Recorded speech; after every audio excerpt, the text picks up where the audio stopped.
ജോധ്പൂരിൽ നിന്ന് ശിവഗംഗ എന്നൊരു വിദ്യാർത്ഥി നമുക്കൊപ്പം ചേരുന്നുണ്ട്. ശിവഗംഗ, ഇന്നലെയൊക്കെ അവിടെ ബ്ലാക്ക് ഔട്ട് ഉണ്ടായിരുന്നു. ഇപ്പോൾ ശിവഗംഗയുള്ള സ്ഥലത്തെ സ്ഥിതി എന്താണ്?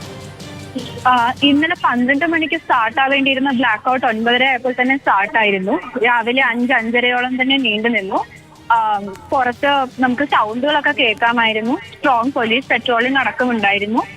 ജോധ്പൂർ എയർപോർട്ട് 10-ാം തീയതി രാവിലെ 5:30 വരെ അടയ്ക്കുമെന്നായിരുന്നു നേരത്തെ ഉണ്ടായിരുന്ന സ്റ്റേറ്റ്മെന്റ്.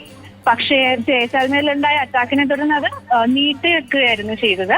അതുകൊണ്ട് തന്നെ കോളേജ് IIT ജോധ്പൂർ അടക്കമുള്ള കോളേജുകളിൽ നിന്ന് സ്റ്റുഡൻസിനോട് ഇവാക്യുവേറ്റ് ചെയ്ത് പോകാനുള്ള നിർദ്ദേശം ഉണ്ടായിരുന്നു. അതിനെ തുടർന്ന് ഞങ്ങളിപ്പോൾ തിരിച്ച് നാട്ടിലേക്ക് വരാനുള്ള ശ്രമത്തിലാണ്.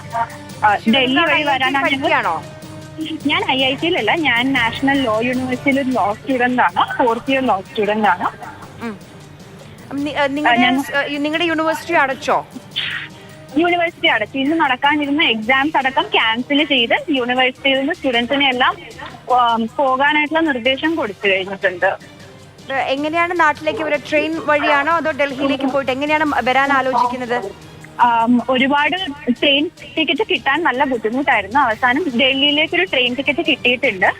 രാവിലെ 7:45 വരേണ്ട ട്രെയിൻ ജയ്സാൽമീറിൽ നിന്ന് വരേണ്ട ട്രെയിൻ ആയതുകൊണ്ട് ഇപ്പൊ 7 മണിക്കൂറോളം ഡിലേ ഉണ്ട്. ഡൽഹിയിൽ ചെന്ന് ഫ്ലൈറ്റ് എടുക്കാം എന്നാണ് ഇപ്പോഴത്തെ തീരുമാനം. നാട്ടിൽ എവിടെയാണ് വീട്? കോട്ടയം, പാല. മറ്റെന്തെങ്കിലും ഇന്ന് വേറെന്തെങ്കിലും മുന്നറിയിപ്പുകൾ നിങ്ങൾക്ക് അവിടെ നൽകിയുണ്ടായോ? ഇപ്പോൾ അവിടെ ഒഴിപ്പിക്കുന്നത് നിങ്ങൾ സ്വന്തം വീടുകളിലേക്ക് പോവുക എന്നാണോ, മറ്റെവിടെയെങ്കിലും അവിടെ അടുത്ത് തന്നെ നിങ്ങൾക്ക് സുരക്ഷിതമായ കേന്ദ്രങ്ങൾ അങ്ങനെ എന്തെങ്കിലും ഒരുക്കുന്നുണ്ടോ? സുരക്ഷാ കേന്ദ്രങ്ങൾ ജോധ്പൂരിലെ എയർഫോഴ്സ് ബേസ് ഉള്ളതുകൊണ്ട് തന്നെ ബങ്കേഴ്സ് അടക്കമുള്ള സൗകര്യങ്ങളുണ്ട്. എങ്കിലും സ്റ്റുഡൻസിനോട് നിൽക്കണ്ട, വീട്ടിൽ പോകാൻ തന്നെയാണ് നിർദ്ദേശം. കാരണം കൂടുതൽ വൈകി കഴിഞ്ഞാൽ ഇവിടെ നിന്നുള്ള യാത്രാ സംവിധാനങ്ങൾ നിലയ്ക്കാൻ സാധ്യതയുണ്ടെന്നാണ് നമുക്ക് കിട്ടിയ വിവരം. ശരി, എന്തായാലും സുരക്ഷിതയായിരിക്കും ശിവ. എത്രയും പെട്ടെന്ന് നാട്ടിലേക്ക് വരാൻ കഴിയട്ടെ.